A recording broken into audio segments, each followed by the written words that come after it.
আবার দেবো। এ পর্যায়ে আপনাদের সামনে বক্তব্য রাখবেন মোহাম্মদ জাহিদ হাসান বগুড়া। আসসালামু আলাইকুম। আজকের এই দিন আমরা বিগত 3 মাস কাটিয়ে আমরা আজকে দিনে উপস্থিত হয়েছি। বিগত 3 মাসে আমাদের কারো কোনো পরিচয় ছিল না, মানে পরিচিত ছিলাম না। এখানে আসার পর আমরা সবাই পরিচিত। এখন আমাদের মাঝখানে বিদায় অনুষ্ঠানটি চলে এসেছে, আমাদের বিদায় যেতেই হবে বিদায় নিয়ে। তো এতদিন আমরা 3 মাসের জার্নিতে প্রথমত হচ্ছে যে বিষয়টা আমরা অচেনা থেকে চেনা হয়েছে, আর মধ্যে চেনা হওয়ার পরে আমরা হচ্ছে দেখে গেছে আমাদের সাথে আলাপ বিভিন্ন অনলাইন ভাবে অনেক কিছু কথা বলেছি, বিভিন্ন ভাবে মানে মজা করেছি। এই বিষয়টা আসলে আমার মনে হয় আমি সবার সাথে বেশি মানে বড় ভাই হিসেবেও একদম সহপাঠী বা বন্ধু হিসেবে আমি আমাদের সাথে মজাটা বেশি করেছি।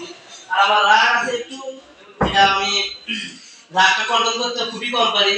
যে যদিও রাগ মানে সবসময় জাগে না, তো এই বিষয়টা আমি দেখছি অনেকের সাথে মজা করেছি, মজার সাথে অনেক কিছু করেছি। তো এইবার আমি সবার কাছে ক্ষমা প্রার্থী, সবাই আমার ক্ষমা করে দিবেন।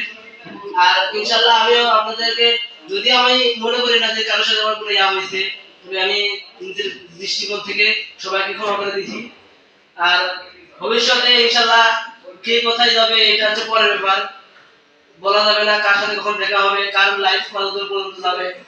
তো আমরা চেষ্টা করব যে সবাই সবার সাথে মানে যোগাযোগ রাখার জন্য, সবাই সবার সাথে যোগাযোগ রাখবো।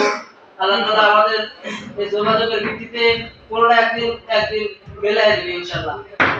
তো আমরা হচ্ছে আজকে প্রায় 3 মাস ছিলাম এখানে। তো 3 মাসে আমরা আমাদের যে আরএসি কোর্স থেকে যা শিক্ষা পেয়েছি, আলহামদুলিল্লাহ অনেক কিছু শিখেছি, অনেক কিছু জানেছি। তো আমরা আমাদের লাইফে বাস্তব জীবনে এগুলা যে আমাদের দাওয়া স্যারেরা যেগুলা বিষয় শিখাইছে, এগুলো আমরা বাস্তব জীবনে আমল করার চেষ্টা করব। আমরা আমাদের কথাগুলো আমাদের পরিবার বিভিন্ন বন্ধু বান্ধবের মাঝে শেয়ার করব, যাতে তারাও উপকৃত হয়। আর আমাদের কাজের ক্ষেত্রে কর্মক্ষেত্রে আমরা নৈতিকতার সাথে কাজ করব। আল্লাহ তাআলা আমাদের তৌফিক দান করুন। আমিন। আমাদের সবাইকে একজন মুসলিম হিসেবে কবুল করুন। আল্লাহুম্মা আমিন। আসসালামু আলাইকুম ওয়া রাহমাতুল্লাহ।